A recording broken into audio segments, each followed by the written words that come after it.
It was a perfect warm Wednesday evening, and it was an absolutely beautiful time to go outside.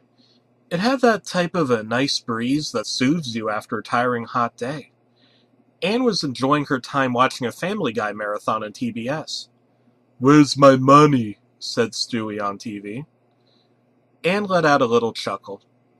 Anne had been feeling kind of paranoid earlier that Wednesday. She was reading lots of seemingly harmless, scary stories called Creepypasta, and they eventually got to her head, especially after she started watching that one guy on YouTube. She had the familiar feeling of being watched. She would constantly turn around to find absolutely nothing.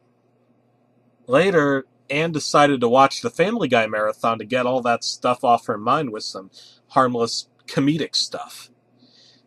Anne eventually started to calm down and enjoyed the evening. When the creaks and various little noises started coming back, well, crash! She heard the window in the dining room behind her break. She started to panic.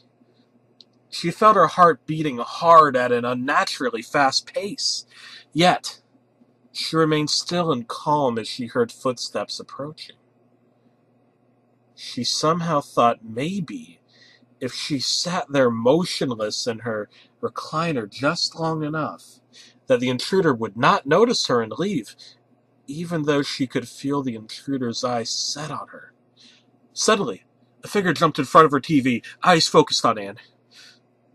Anne studied this intruder's freakish looks. He had empty, soulless eyes that stared straight into her soul, bordered in black, seemingly never blinking.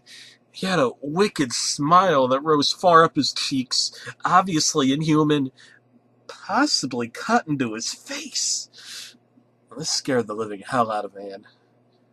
He had long, greasy black hair that hung a little bit past his shoulder blades, which made her begin to wonder if this was really a man or a woman. He wore a blood-covered white hoodie that looked a little worn, with short black dress pants that had the same attributes as the hoodie. He was also carrying with him a bloody knife that looked as if it was used too much. In fact, it was actually chipping at edges, but it still had this new-looking, ominous glow to it. She had a look of extreme fear set on her face with that extra, "Oh my God, please don't kill me, are you going to rape me?" look. He advanced towards her, and she tensed. The way he stared at her had the kind of feeling that he'd unlocked all the secrets and knowledge that she held for himself. He pounced on the recliner, pinning her down as he pulled his knife up to her cheeks. Anne began to shriek, scream for help. Shh. Just go to sleep, the intruder said as he started to cut into her face. Anne freaked out. But, it's only 6:48!